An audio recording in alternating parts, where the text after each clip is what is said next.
Hello, everybody. Welcome to Game 3 of the first semifinal in the Demolition League 2015 Best of 5 series. The Astros have surprisingly beat the Indians the first two games in Cleveland. So now, obviously, backs against the wall time for the Tribe as they have to win three in a row. The first two would be here in Houston. And if they can send it to a Game 5, it would be back at Cleveland. But obviously, first things first, you got to take them one game at a time, as the old cliche goes. So that's what they're attempting to do. As we're ready here on Tuesday night for some baseball. And I'm doing this live because any game that I think might be the final game of the series, I'm going to do live. If it's like the Met game for Game 3, it's tied at 1-1. So that series can't end, so I will record that game. But the other games I will do live if it comes down to the final game. Trying to wrap this Strat-O-Matic Demolition League up before April 15th, which is the start of the NBC Game of the Week for the 1975 season on Inside Pitch. And also even before that, on April 13th, that Thursday, it'll be the start of the New York Yankees 2022 Payoff Pitch Season replay. And I'll be using Digital Diamond Baseball to keep the stats on the Yankees. And I'll be using Fast Score to do the scores for all the other games. So, let's get down to business. Starting pitchers. Carlos Carrasco takes the mound for the Indians, and Lance McCullers on the mound for the Astros. There you see the lineups for both teams, benches, and the bullpens. Since we're in Houston, we're going to be using Houston colored dice, the white, blue, and orange, similar to what the Mets had. So we'll go with that. And again, Cleveland backs against the wall. There's no tomorrow. They have to win, or the Astros will advance and await the winner of the Seattle Mets series, which is tied at a game apiece. Lance McCullers is on the mound, and he'll be facing Michael Bourne to start things off. And give one final check. Make sure everything is in place. I think it is. If I'm not mistaken. Looks like it. Make sure it's straight, though. That's the other thing. All right, I think that's about the best I'm going to be able to get it with what I have as a setup. So we are ready to go. Michael Bourne will be the leadoff hitter for the Cleveland Indians. Trying to see what he can do. Game 3 underway. 6-5. Bourne a lefty. 6-5. That's trouble for McCullers. 1-7 is a triple. 8-20 is a double. That's an 18. So it is a leadoff double for Michael Bourne. Michael Bourne, a leadoff double. And the Indians trying to come out meaning business as they get that leadoff hitter in scoring position to start the ball game. Bourne and Ace Steeler will obviously have to be held. So that means the plus signs could come into play on these ground balls. McCullers trying to shake it off, facing Kipnis. It's a 2-8, and that's a ground ball first base B. So even though it's a B, that's my one caveat is anytime a ball gets hit to the right-hand side, even though it's just advanced, I'm still letting the runner go to third because that's just, to me, that's just real baseball. The guy will 99% of the time always get to third on a play like that. So Kipnis does move Bourne, especially a speedster like Bourne. He does move Bourne to third base with one out. And now, what do you do if you're Houston? Do you play the infield? I think you got to play the infield in. You don't want to give up a cheap run at this point, I don't believe. So they're going to play. Oops, they're going to play the infield in for the Carlos Santana at bat. We had a 2-12, and 2-12 is a walk. So Carlos Santana will draw a walk, puts runners at the corners with only one out, and the dangerous Michael Brantley, the batter. Now a double play would get you out of the inning. So do you play back? I think they're going to play back for the double play this time. So now that the runners on first, they're going to play back for the double play. Hope to turn 2 if they can. And see if McCullers can induce that ground ball. Injury checks for both starting pitchers are 6-12. So the roll 6-12. Both pitchers, McCullers and Carrasco, will be subject to an injury check. Infield at double play depth. 3-2 for Brantley, and it doesn't matter. That's a single 2 stars. And that will keep runners at the corners and put the Indians ahead 1-0. So it didn't matter how they were positioned. The Indians come out meaning business, and they take a 1-0 lead here in the top of the first and threaten for more as Francisco Lindor, the batter. Situation is pretty much still the same. Brantley's going to have to be held. He's an A stealer. Let's see, Castro's a -1 arm. So I don't think they want to try to steal here. I think they're going to keep it going with Lindor. Infield is still at double play depth, trying to turn 2 and get out of this inning. 6-9, switch hitter, batting left. That's a strikeout. Huge strikeout there from McCullers for out number 2. So Lindor goes down and leaves runners in scoring position. But still, Lonnie Chisenhall, the DH, is your batter with 2 outs. The infield, of course, normal depth. And here's the pitch to Chisenhall. 111, and that's a single to center field. That will score the run for sure. Now the question is, will the runner Brantley get to third base? We have to figure out the calculations. Brantley was being held. So let's see, he starts out as a 14. Being held makes him a 13. There were 2 outs, so that makes it a 15. Center fielder arm in this case is Marisnik, who's a -2. So that would drop it down to a 13. A 1-13. And do they want to send him or take the chance? You know what? You're already in scoring position at second base, so they're just going to hold him at first. They're not going to risk it, or hold him at second rather. So it's first and second with 1 out, 2 in, 2-0 Indians. And here's Ramirez, third baseman. 6-6, and that is a pop out. I'm sorry, looking at the wrong side. 6-6 over here. It's a ground ball to second, but there is a plus sign.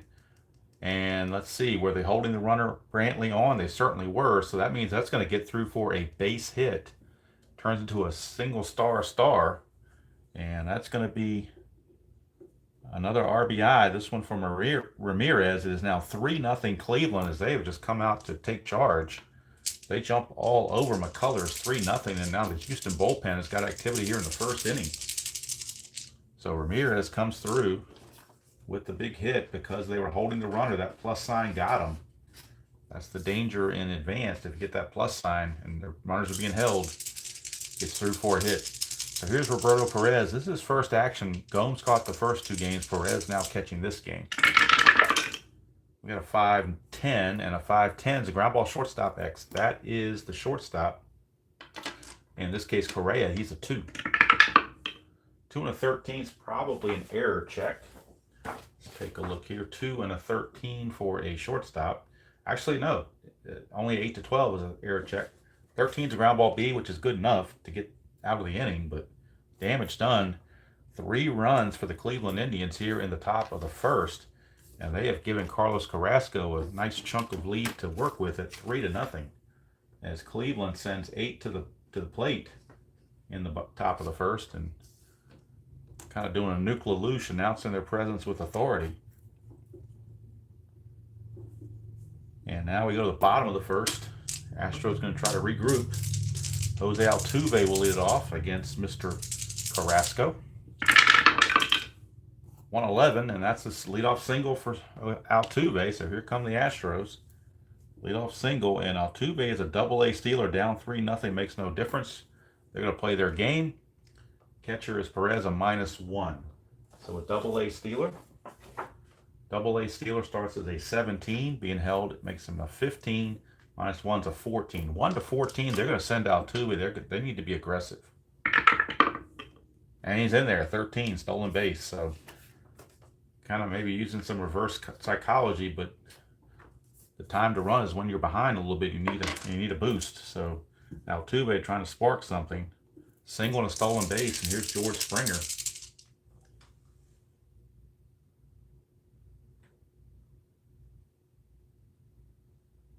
Something's going on here. 1 second. Get out of this. I don't know what I did with that, but I did something. Okay, that's what. All right, now I'm straight. All right, here's Springer. And, of course, Altuve being held at second. 1-8 for Springer, and that's a 1-7 home run, but that's an 11, so it's a fly to left. Springer just missed it, and there's one away. So Carrasco got away with one there. One down. Here's Marwin Gonzalez, switch hitting first baseman.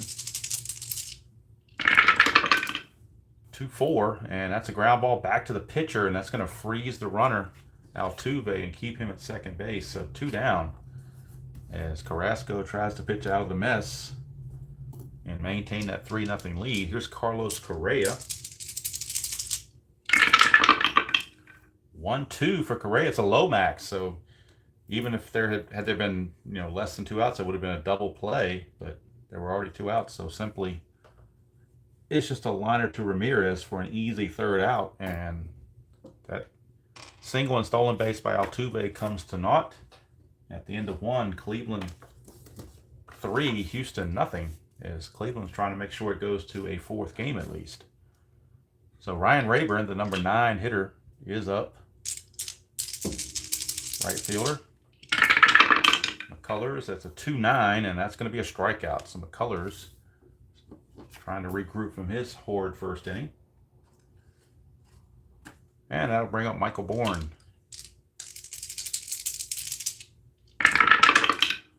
5-10, and that is a ground ball shortstop X. That is Correa, and Correa is a 2. 2 and a 1, though. It's going to get through for a base hit. So bad break there on the D20. Bourne is aboard. He's an ace stealer, so he's a threat to go. He doubled and scored in the first. Now he's singled here in the second. With 1 out, he's an ace stealer. Starts him with a 15. Being held makes him a 13. -1 arm from Castro's a 12. 1-12, they're going to send him. Playing with house money, and they send him, and he makes it. So stolen base for Michael Bourne. And he's in scoring position with nobody out for Jason Kipnis. And Chad Qualls has started to toss in the Houston bullpen as Colors is struggling mightily. 1-9 for Kipnis. That's a ground ball second base C. That'll get the runner to third. But there are 2 outs. So it will take something from Carlos Santana to get the run across. The Colors hanging on.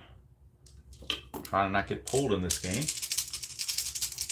Santana walked and scored his first chance. It's a 4-10. That's a catcher X. This could be problematic because in advance, you can sometimes get that wild pitch or pass ball with a catcher X chance. So got to keep your P's and Q's on this one. Castro is a 2 rated catcher. So maybe he's got a chance to get out of this. Let's see. A 2 rated catcher. And that is an 18. That might be all right. So the catcher fielding, you never can tell. 2 and an 18 is a foul out. So he just missed a 17. Would have been a pass ball and a foul out, but this is just a straight out foul out as an 18. So they got a break there and get out of it with no runs allowed as he got the pop up he needed. And if that had been Conger in there playing defense and playing catcher instead of Castro, that would have been a pass ball. But as it turns out, they get out of it. And we go to the bottom of the second. Score still 3-0. So Houston still got their work cut out for them. But at least in their case, it's not worse than 3-0.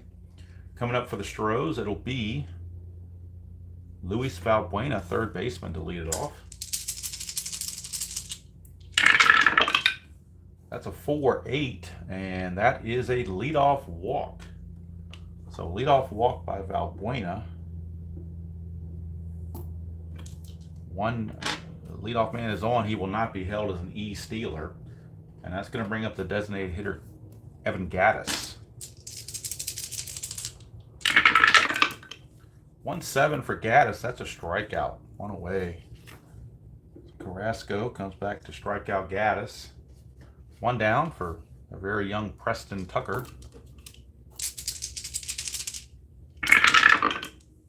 4-8. And that's going to be a walk again. So 2 walks in the inning by Carrasco. Not what you want to do. Now you put the tying run at the plate in Jason Castro. 1 swing of the bat could tie this ball game. Castro did have 11 home runs on the season in 2015, so he's got power. That column 1 is loaded. But it's on the pitcher card. 4-8 And that's yet another walk. So Carrasco has loaded the bases. He's walked the bases loaded. Not what you want, for sure. Bases are loaded with one out, but the somewhat light-hitting Jake Marisnick, the number 9 hitter, is up. He's in there mostly for his defense. Infield is back. They're trying to turn the double play. Carrasco 5-5, and that's a strikeout, and a huge one by Carrasco. He strikes out Marisnick. So now there's 2 down and the bases loaded for a very tough Jose Altuve. Extra base here, hit here, could tie the score. 3-7, but it's a ground ball, shortstop A with a plus sign. With the bases loaded, nobody's being held. So it's just a ground out. And Cleveland catches a break there. The Astros leave them loaded. They come away empty-handed at the end of 2. It is 3-0. 3-0.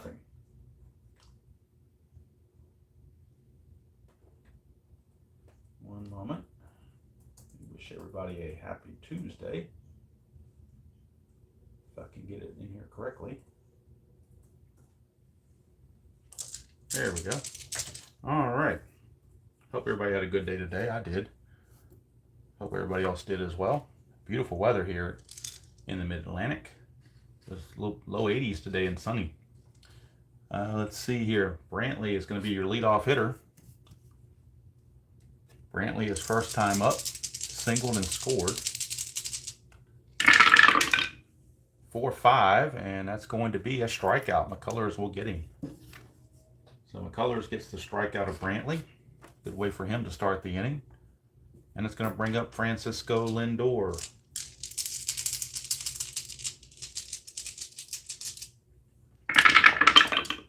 .18 for Lindor against the righty is a single. So Francisco Lindor, 1-out single.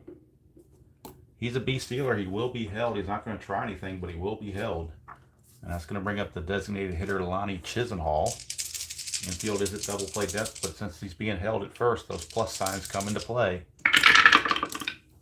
1-7, and that's a strikeout. So that didn't come into play anyways. Strikeouts come into play no matter what. Pluses or no pluses. That's simply a strikeout for out number 2, and it's up to Jose Ramirez if the Indians want to tack onto this lead. It's a 3-10 for Ramirez against the righty. That's a single to center field. Now the question is, do they? I don't think with Marisnick's -2 arm, they're going to risk it. He's already in scoring position at second base, so they will hold Lindor at second. 2 down, 2 on, and the catcher, Roberto Perez, steps to the plate. Perez ground to a fielder's choice his last time up. That's a 3-5, and that is a ground ball to second to end the inning. A 3-4 would have been a plus sign, would have gotten through for a hit, but a 3-5 does not. And that's going to end the inning. So McCullers coaxes his way through 3 innings. Shaky at best, but still in there. And we go to the bottom of the 3rd. Still 3-0. And do it for the Stros. It will be George Springer. It'll be Springer, Gonzalez, and Correa to lead off. Part of the order. Hey, Texags, how you doing?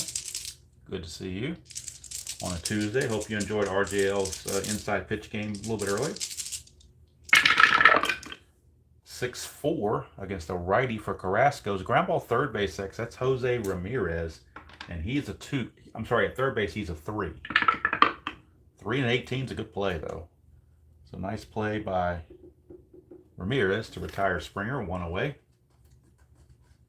And that will send us to first baseman Marwin Gonzalez. He can play about anywhere, but in this game he's playing at first base. That's a 4-3. Switch it batting left for Carrasco. 4-3 is an in-home run chance, 1-15. He does have normal power. That's a 5. As RGL would say, kaboom. The trash cans must have been banging because Gonzalez read the pitch and deposits it into right field stands over the head of Rayburn. All I could do is look at it, and there might have been a distant drumbeat of a trash can that may have given Gonzalez a sign early. We don't know. But the Astros on the board is 3-1. Correa, 4-8, and that's a 1-9 single. That's an 11 though, so it's a ground ball to third. Ramirez will take care of it for out number 2. And that sends up third baseman Valbuena. That's a 2-9, and that's a straight up home run. Kaboom! The trash cans are going again. A solo shot here for Valbuena, a solid 2-9 home run, and it's cut the lead to 3-2. So the Astros right back in this game here in the bottom half of the third, and that'll bring up Evan Gattis. So maybe Tex Eggs, maybe you're bringing them some good karma here. There's Gattis, 2-6, and that's a 1-9 triple, but that's a 12. It'll still be a base hit. Just won't be a triple, but it is a base hit for Gattis. And now Carrasco in trouble, and remember there's no tomorrow for Cleveland. If they lose, they're gone. So they may see some early bullpen activity. Here's Preston Tucker. Gattis, of course, not being held, slow as mud. 4-8, that's a walk. So Carrasco again has hit that 4-8 number, which has been his bugaboo, with yet another walk. And now there's 2 on with 2 outs. The catcher, Jason Castro. And now the runner at second base is Gattis. Again, he's not being held. He only runs at a 10. He's an East fielder and runs at a 10. So slow as you're going to get just about.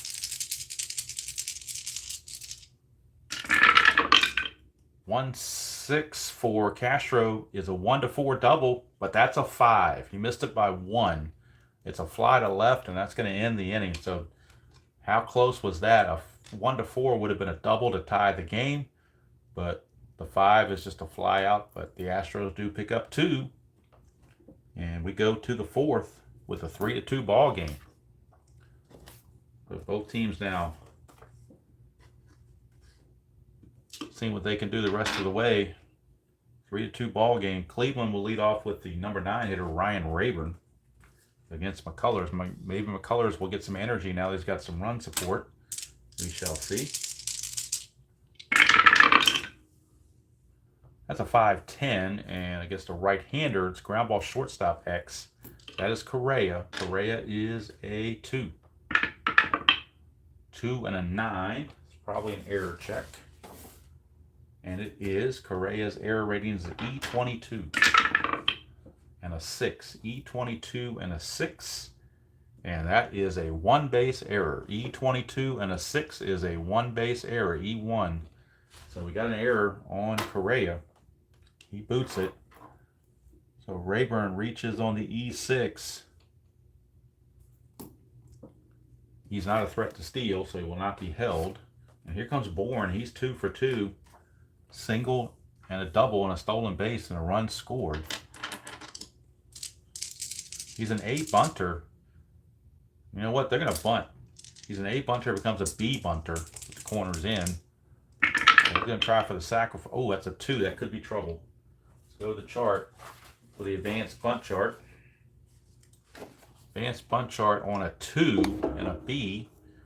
Batter beats out bunt, runners advance. How about that? It's a 2, so he beats it out. Apparently any of the bunters here, any bunt ratings you have, if you roll a 2, you beat it out for a base hit. So that's what he did. How about that? Michael Bourne trying to sacrifice and give himself up, and he ends up turning into a base hit. First and second, nobody out for Jason Kipnis. And now the Astro bullpen starting to squirm again. Kipnis the batter. 3-10 for Kipnis, and that's a single 2 stars. That will score the run to make it a 4-2 ball game. It's an unearned run as Rayburn comes in to score. He reached on the error by the shortstop.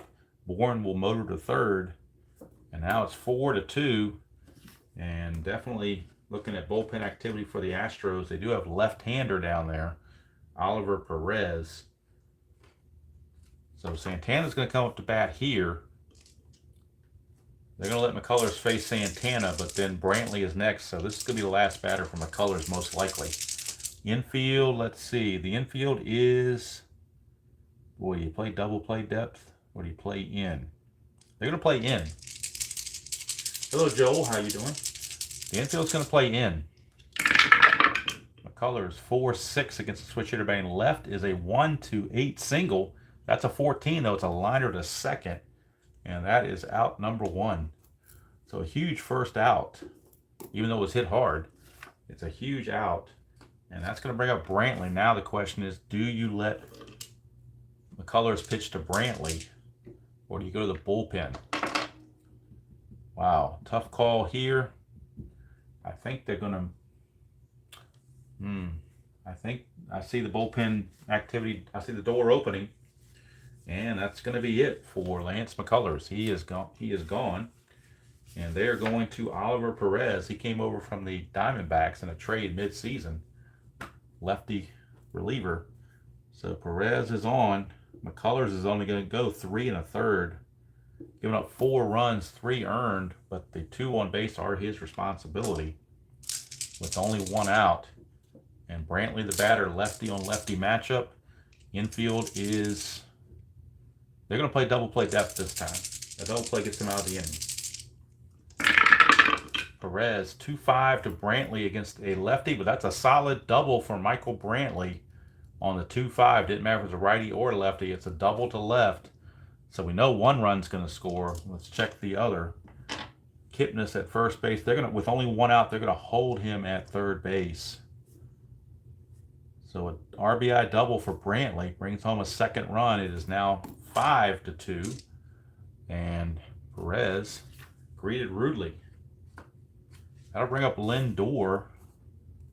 Now, what do you do with Lindor? Do you... Somehow some kind of bug got in here. I don't know how. And it's liking the light, apparently. So hopefully that thing will stay away. Don't know how it got in here. Somehow it did. Somebody opened the door, I guess, and let him in. All right, so this thing's going to be a nuisance. I can see that now. But we'll try to get through it. Now, Lindor, do we walk Lindor and pitch to Chisenhall, lefty on lefty with the bases loaded? Or do you play the infield? You know what? They're going to walk Lindor, set up a double play, and go for the lefty on lefty matchup with Chisenhall. So that's the decision that's made. It's an intentional walk to load the bases. Infield at double play depth, trying to get that out.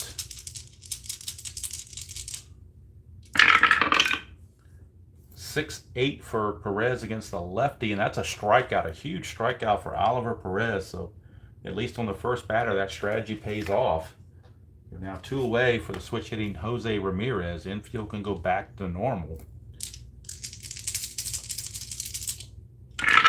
Perez to Ramirez, 2-10 against the lefty. That is a ground ball to third to end the inning. So Perez, kudos to him. He did some fine work. He did give up the double the first batter he faced Brantley, but after that, he took care of business and keeps his team in the game. It's 5-2, but certainly that's not insurmountable, as Houston is capable of putting up some runs. So Carrasco back out now with a 5-2 lead to start the bottom of the 4th.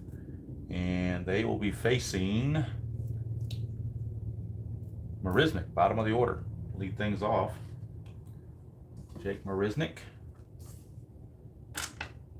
against Carrasco. Try to get something started. 3-2 from Marisnick. That's another low max. And fortunately for the Astros, nobody was on base. It's just a regular out.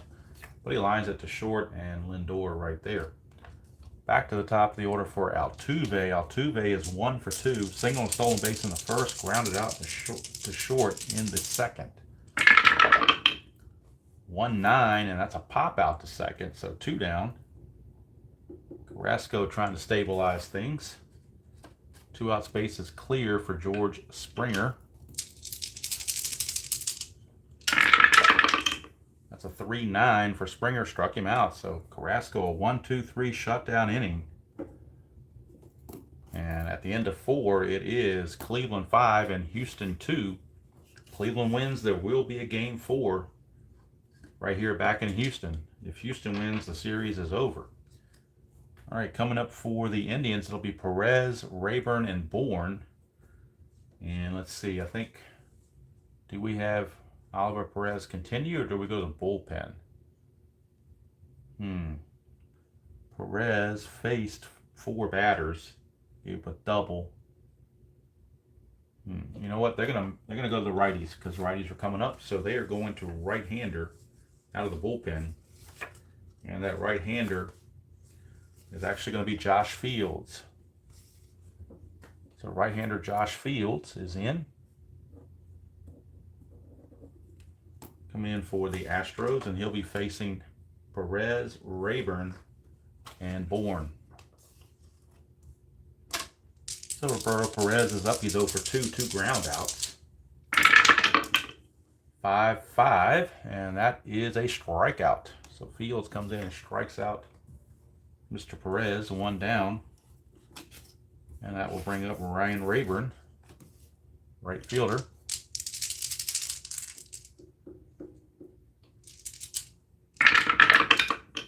1-9, and that's a walk. So yet another Houston walk, or another walk in the game, rather. Cleveland was doing most of the walking, but this is the first time that, I believe it's only the second walk of the game issued by Astro pitching. So a 1-out walk issued to Rayburn. He's an E-stealer. He will not be going anywhere. Michael Bourne is your batter, back to the top of the order. 1-7, and that's a fly to center for out number 2. So 2 down. And it leaves it up to Jason Kipnis. Fields trying to get out of this. 6-7, and he's in trouble. 1-15 is a double. That's a 4, but it is 2 stars. So since it's 2 stars, the runner on first cannot score. It's simply a double with putting runners at second and third. And 2 down for Carlos Santana. Can't walk him because you don't want to face Brantley with the bases loaded, so you're going to have to go after Santana. Runner on second, Kipnis, is a 15 runner. Do you hold him, or do you? Well, if you hold him, if you hold the runner to second, then that brings that number 7 into play right here. So they are not going to hold the runner at second base. 1-7. It's a 1-7 single, but that's a 14, so it's a line out to second base to end the inning. And Fields pitches out of the mess and gets through the 5th inning.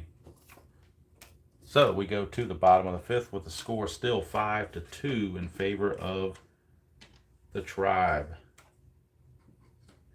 Astros now. Carrasco is a fatigue of 6, so he's still okay to pitch as far as fatigue goes. And he'll be facing Gonzalez, who had a home run his last time up. Marwin Gonzalez.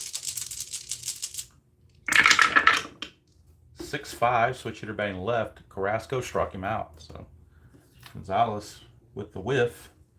1 down, and here comes Correa. Shortstop, and Correa is 0 for 2. He lined to third and grounded to third. 3-8, and he's going to fly to center. That's out number 2. So that's 6 in a row now retired by Carrasco. Maybe he's settled in. Here's Valbuena. He homered his last time up.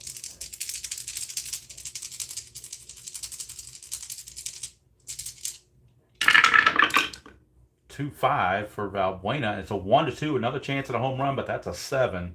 So it's just a fly to left, and the inning is over. So 7 in a row retired by Carrasco. We go to the 6th. Still 5-2.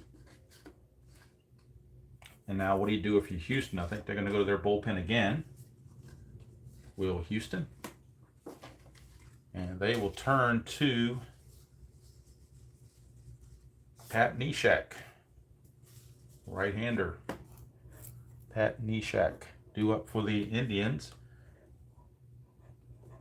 It'll be, actually it won't be Neshek, take that back. It'll be Tony Sipp because the lefties are coming up. So we're going to Tony Sipp. They're going to use both their left-handers now because they can't afford to let it get any worse. They have to hold the fort right where it is.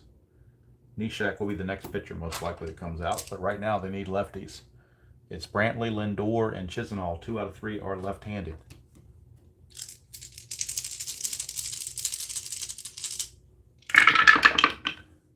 That's a 4-5 lefty on lefty, and that is a strikeout for Tony Sipp. So good start for Sipp as he strikes out Brantley. Here comes Lindor. It's a 5-7 against a righty. Another strikeout. So Tony Sipp getting it done. And here's Chisenhall. Chisenhall is 1 for 3. He struck out his last 2 times. He is the DH. They could go to a right-hander, but I think with the bases clear, they'll go ahead and stick with Chisenhall. They might need him later. 2-9 against the lefty. He's going to pop to first, and that's going to end the inning. So very tidy 1-2-3 inning for Tony Sipp. And we go to the bottom of the 6th. Still 5-2. Lead for Cleveland, but it's, you got that feeling maybe it's not so safe. I don't know. Although Carrasco has retired 7 in a row. He's going to be facing Evan Gattis, the designated hitter. This is his fatigue inning. So to keep track of fatigue for Mr. Carrasco. That's a 5-7, and that's a good start for Gattis. 1-5 is a double. That's a 14. It'll at least be a single. So Evan Gattis, a leadoff single. He's now 2 for 3 from that DH spot. He will not be held. He's a terrible runner. And that'll bring up Preston Tucker. And that's 1 notch on the weakness of Carrasco. 4-7 against a lefty. That's a strikeout. There's a dot there, but he's not tired yet. So the strikeout will stand. 1 down. As Tucker is taken care of. And that'll bring up Castro, the catcher. He's walked and flied to left. 5-5 against a lefty. It's ground ball second base A. That's a 4-6-3 double play. And a horrible result there for the Astros as they will hit into the twin killing to end the inning. So we played 6 here in Houston. The home teams have not done well in this series, so maybe having the home field is not that big of a deal. We go to the top of the 7th. 5-2, due up for Cleveland. It'll be Ramirez, Perez, and Rayburn. And let's see, do they want to stick with Sipp? He retired all 3 he faced, but if he goes 2 innings now, he won't be available in Game 4, so they're going to have to pull him and bring in Neshek. So Neshek is on for Houston. He is the 5th pitcher used by Houston. And he'll be facing Ramirez, Perez, and Rayburn. Switch and 2 rights. So they're playing the percentages. Neshek, 5-5. Fly to center, 1 away. 1 down, and that will send us to Mr. Perez.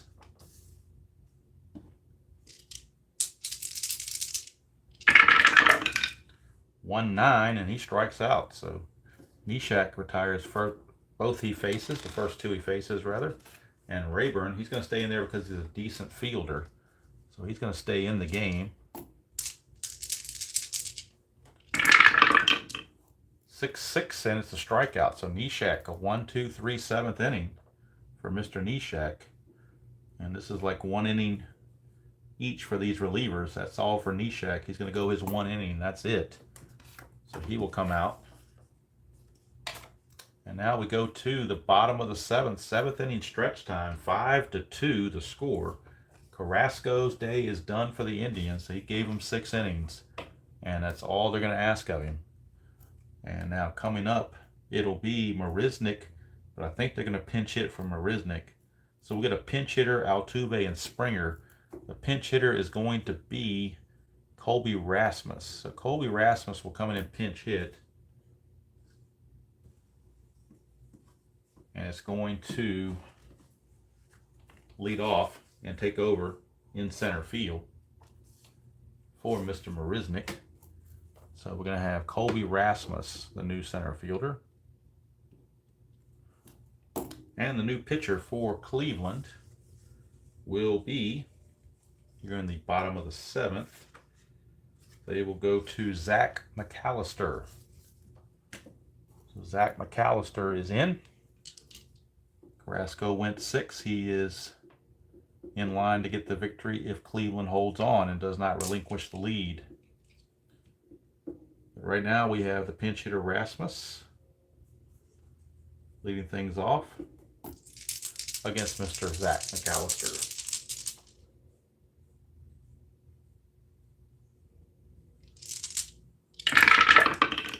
5-10. That's ground ball shortstop X. That is going to be Mr. Lindor, and he's a 1. 1 and a 7. Let's see if that's good enough or whether we got an error check. Shortstop, a 1 and 7 is ground ball A. So good play for Lindor. Retires Colby Rasmus. 1 down. And the order flips over to Altuve. Altuve is 1 for 3. Astros running out of outs, though, 1-7, but that's a single for Altuve. That's one way to get it started. He already stole a base, and it's a good chance for him to steal another one, or at least attempt it to get in scoring position. He, again, is a double-A stealer, which starts him as a 17. Being held makes him a 15 because you take away 2. And then a -1 arm from the catcher Perez makes him a 14. They figure it's a good gamble to send him. And he makes it. It's a possible throwing error on Perez with a 1 there. And Perez's T rating, if you look at Perez, his T rating is a T12. So 1 to 12 on this next roll will be a throwing error, and Altuve will take third. And it is. So Altuve will put the pressure on Cleveland and actually get to third base. His second stolen base of the game, as Altuve is trying to make things happen. E2 on the throw. Now both teams have an error. And now Altuve is at third base with only 1 out. And with a 3-run lead, Cleveland will play the infield back. They will give up the run to get an out. Here's Springer. 5-8. And that's a strikeout. A huge one by McAllister as he strikes out Springer for out number 2. And now it's all up to Marwin Gonzalez. He did homer back in the 3rd inning. 4-6, and that's a fly to center. That would have been a sac fly with less than 2 outs, but there were already 2 outs. So Astros miss another golden opportunity to add a run and can't do it. So we go to the top of the 8th with the score still 5-2. And now the Astros will be looking for a new pitcher, and it will be Will Harris. Will Harris will come in for the Stros. He will come in. He will be the 6th pitcher used by Houston. Facing Bourne, Kipnis, and Santana. They're all out of lefties. They used their 2 lefties already, so it's going to be up to Harris to keep it where it is.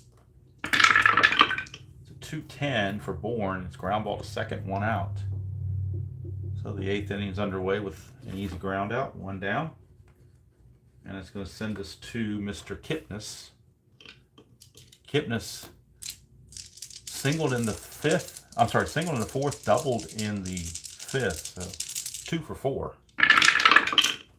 1-7. He's going to strike out. So Will Harris retiring the first 2 he faces. And now here comes Carlos Santana.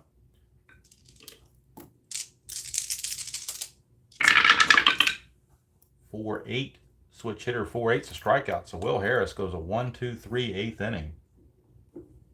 No problem whatsoever for Will Harris as he takes care of business and keeps the score right where it is. So we go to the bottom of the 8th. That's going to be all for McAllister. He will leave, and coming in will be Brian Shaw. He's like the setup guy to Cody Allen. So Shaw will be in. Brian Shaw. He's the new Cleveland pitcher. And he'll be facing Correa, Valbuena. Correa, Valbuena, and Gaddis are the scheduled hitters. Don't see any reason to pinch hit for any of those guys, so they should stay in there. 2-9, and that's all these hits in column 2 for Correa. He found 2-9, which is a strikeout. It's the kind of night it's been for Houston, I guess. 1 down. It's looking more and more like there might be a game 4 after all. Here's Valbuena. 6'10". Let me check and make sure Shaw is not injured on the 6'10". I don't think he is, but I'll double check it. See what the injury factor is for him. Shaw, no, he's a 0. He can't be injured, so no problems there. 6'10" on the result versus a lefty is a fly ball center field X. Now for Cleveland in center field is Bourne. He's a 2. 2 and a 13. Might get to that. Might be an error check. Let's see. 2 and a 13 actually is a fly ball B, so he does make the catch. 2 down. Bueno retired for Evan Gattis.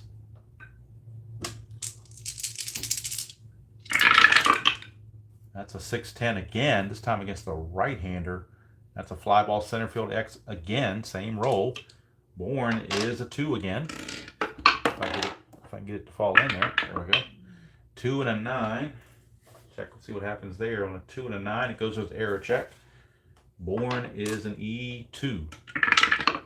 And that's a 5. E2 and a 5 for a center fielder is a fly ball B. So good enough. That's going to end the inning. So Brian Shaw, a 1-2-3 8th inning, does his job. He will depart, and the closer, Cody Allen, is loosening the bullpen to come in the bottom of the 9th.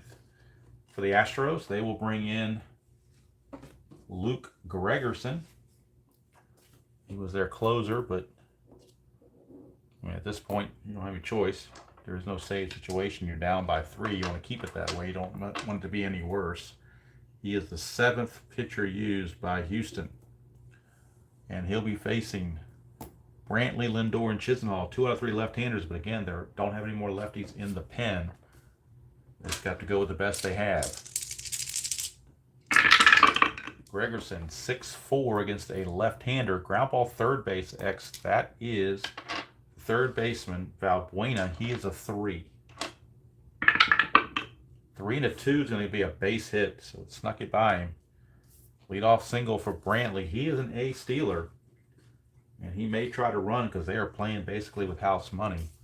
Although Lindor could bunt as well. See how they want to play this. See, he is an A stealer, which means he starts at the 15. Being held drops him to a 13. Castro's a -1 arm, makes him a 12. No, they're not going to send him, but they will bunt. So Lindor is an A bunter, becomes a B bunter. And we get a 9 on a B bunt chart. A B bunter and a 9. B bunter and a 9 is batter thrown out by third baseman. So good play. Sacrifice goes 5-4. Route number 1, but Lindor does his job. And now here comes the designated hitter, Lonnie Chisenhall. And of course, the runner at second is being held. You have to hold him. He's a fast runner. You can't afford to let that run get across the plate. 3-5, and that's a fly ball right field B and a question mark. That is out number 2, but it's a chance for the runner on second to take third, Mr. Brantley. Right fielder arm for Houston is Springer, who's a -2. So let's see, the runner on second is Brantley, who runs at a 14. So the -2 would make him a 12, but you get a +2 to go to third. So that'd be a 1-14. 1-14, he makes it. 15.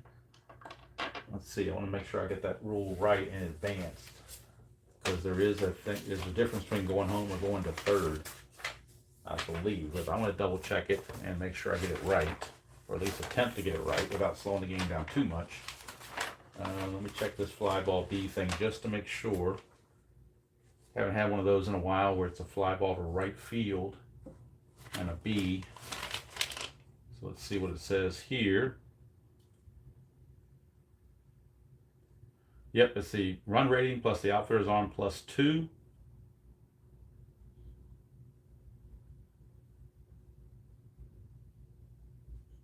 Let's see here.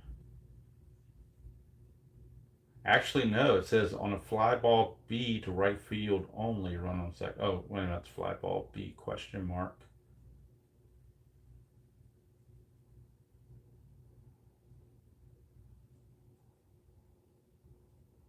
Okay, so on the fly, you can't go to third. Apparently, is what the rule says. It has to be a B. Has to be a B, not a B question mark. Is the way I'm reading it. So hopefully that's right. Hello, JVD. How you doing? I'll show what I was looking at, because there's a difference between a B and a B question mark. And according to the rules, this is what I'm looking at. So hopefully it's what I'm supposed to look at. But it says here, on a fly ball B to right field only, a runner on second may advance with this calculation. Up here, B question mark only talks about a runner on third going home. It does not talk about a runner going to third base. So that's what I'm going with. So since it was a B question mark, I decided to hold him. Hopefully it won't affect the game, but there's 2 outs for Jose Ramirez. First base is open, but I don't think you want to walk Ramirez. Although he is 2 for 4, and you got Perez coming up who's 0 for 4. Perez is a switch, or Ramirez is a switch hitter, so you know what? They are going to intentionally walk him and take their chances with Roberto Perez, who's 0 for 4. Instead of switch hitting Ramirez, they will take their chances with Perez. Oops. Gregerson to Perez. That's a 6-6, and he struck him out, so all that comes to naught anyway to end the inning. So we go to the bottom of the 9th. Last chance. Last chance for the Astros, and they'll have to do it against the closer, Cody Allen. So Cody Allen will come in with a 3-run lead to try to send this thing to a game 4. Cody Allen, on the 2015 season, Cody Allen had 34 saves. He also had quite a few in the Demolition League as well. So due up for the Astros, it'll be Tucker, Castro, and Rasmus. So all lefties, but Cleveland doesn't care. They're going with the best pitcher they have, lefty, righty, notwithstanding. So it's bottom portion of the order, Tucker, Castro, and Rasmus. There's really nobody on the bench. They may bring in Conger to hit for Castro, actually, and they will, because Conger is a better hitter, and he could still catch if it goes extra innings. So they will bring in Conger to hit for Castro. But first things first, it'll be Preston Tucker. It's a 1-7, and Tucker grounds to short for out number 1. So now that'll bring up Conger, Hank Conger. Definitely an inferior catcher, but a better hitter than Mr. Castro. So Hank Conger will be coming on. Pinch hit. He's a switch hitter. Of course, will bat left-handed against the right-handed Mr. Cody Allen. And in just 200 at-bats, he had 11 home runs, so he definitely has some pop. That column 1 is loaded for Mr. Conger. See if he can find column 1. Cody Allen, he does. 1-8, and that's a 1-10 double, 1-12 double. That's a 10. So pinch hit double for Hank Conger, and the right string was pulled there as they get the base hit. And now that'll bring up, actually not just a base hit, but a double. You can't pinch run for Conger because he's the only catcher left, but his run's not really important anyway. They need more runs than that, so he's going to play station to station all the way. And Colby Rasmus is your batter. Cody Allen, 6'5" against a lefty. Ground ball shortstop X. That is Mr. Lindor. He's a 1. 1 and a 17. I'm sure that's an easy play. We'll verify. 1 and a 17 is a ground ball A, so the runner has to hold. And they're now 2 down. So last chance, it's going to be Altuve. And if you're Houston, there's probably nobody you'd rather have up at the plate right now than Jose Altuve. He's 2 for 4, 2 steals. Trying to keep this ball game going. It's a 2-6, and he doesn't. He grounds to short, and the inning's over, and the ball game is over. Cleveland staves off elimination and defeats the Astros by the score of 5-2. There will be a game 4 in Houston, and the pitching matchup for game 4 will be Trevor Bauer for Cleveland, and for Houston, it will be think who the Houston, I'm drawing a blank on who the Houston pitcher is going to be now, but I'll find it real quick. I believe it's Mike Fiers, actually. Double check that. They picked him up from Oakland mid-season. Yep, it's Mike Fiers. So Mike Fiers, the righty, against Trevor Bauer, the righty, and that will be in Game 4. And if Cleveland wins and sends it to a Game 5, there will be an off day to travel back to Cleveland, and it'll be back to the pitching matchup from Game 1, Corey Kluber against Dallas Keuchel, if it gets that far. Right now, we're only worried about Game 3 and now Game 4. So Game 3 is in the books. 5-2, the victory for Cleveland. Carrasco, the winner. McCullers, the loser. And Cody Allen gets the save. So, hope you enjoyed that presentation of Strat-O-Matic Demolition League, advanced Strat-O-Matic style. Again, today is, I believe it's Thursday. No, I'm sorry, it's Tuesday, April 4th. And on Thursday, April 13th, will be the opening day of the New York Yankees Payoff Pitch 2022 replay. And on Saturday, next Saturday, the 15th, will be the opening day of the inside pitch version of the NBC Game of the Week 1975 season. It'll be the Cardinals against the Phillies. In that first game, Bob Gibson against Steve Carlton. And for the Yankees, of course, their opening day last year, it was Garrett Cole against, oh shoot, I forgot. I think it's Nathan Eovaldi who was pitching for Boston, but don't hold me to that. But that's going to be, I'm going to test out the payoff pitch engine by playing all those games and using Digital Diamond Baseball to count the stats. I'll be using Fast Score to do the other games in the 2022 season, so I can play that along with the Yankees and get the standings, and then we'll do playoffs and so forth. But I really want to finish this Demolition League before all that gets here, but you know, time's getting short, so trying to fit these games in as fast as I can. Doing the live version works better because it doesn't take as long for me to upload. However, that being said, I'm going to do the Mets and Seattle Game 3 will be recorded, not live, because that series cannot end. It's only 1-1. So that one will be recorded. But then the fourth game of this game and then the fourth game of the Mets Seattle will be live because the series could end on that game. So I don't want to do a recording on what could be the final game of the series. I want to do that live as best I can. I'll probably fit most of them in after RJL is done, except on weekends. Then who knows what I might do on a Saturday or Sunday. So that's gonna do it from here. Hope you guys enjoyed that, and for those that are watching later, hope you also will enjoy this maybe on during your work day, your lunchtime, or whatever tomorrow. Again, next video will be the Mets and Seattle Game 3 as the series shifts to Seattle. There will be a DH since we're going to Seattle. And it'll be Bartolo Colon for the Mets against Iwakuma for Seattle. That series tied at 1. Pivotal Game 3 at Safeco Field.